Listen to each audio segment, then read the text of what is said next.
Good morning, everyone. My name is Valerie Alvarez, and today I'll be presenting an overview of California's 25 to 26 state budget.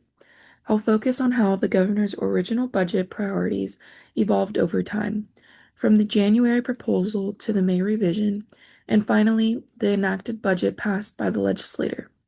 My goal is to show not just what changed, but also why those changes happened and what that tells us about California's budgeted process. Here's a quick roadmap of today's presentation. First, I'll go over the two key priorities from Governor Newsom's January budget proposal. Then I'll explain how these priorities were adjusted in the May revision due to updated fiscal conditions. After that, I'll discuss how the final enacted budget reflected further negotiation between the governor and legislator.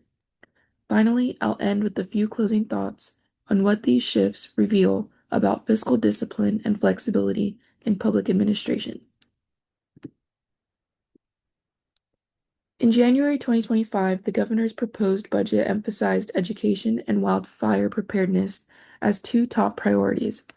For education, this included strong K through 14 funding.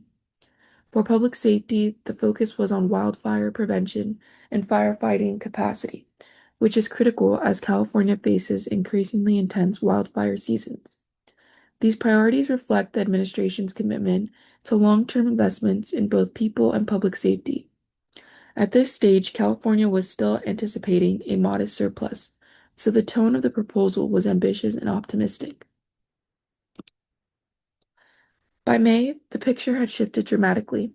The May revision projected as $12 billion shortfall, forcing the administration to rethink its spending.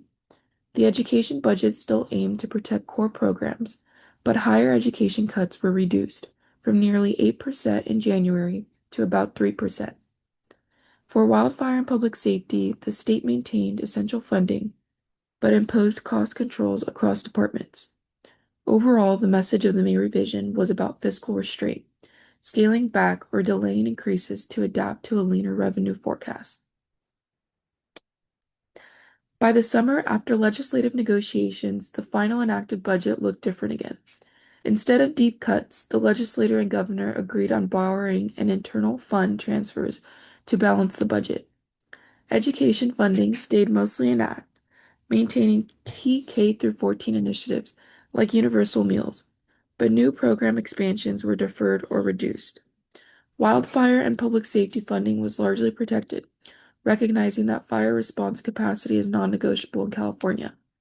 However, all programs operated under a tighter fiscal environment. The final budget received compromise, sustaining core priorities while acknowledging economic constraints.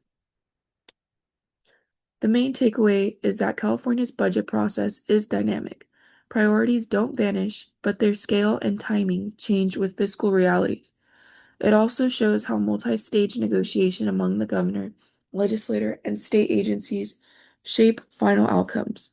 For us, as future public administration or analysts, this underscores the importance of adaptability and fiscal discipline.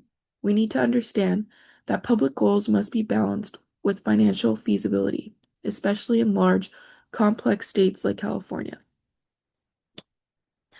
Here are the key sources that inform this analysis. Each source provided insight into different stages of the budget cycle. These references are also listed in APA format for transparency. This concludes my presentation. Thank you.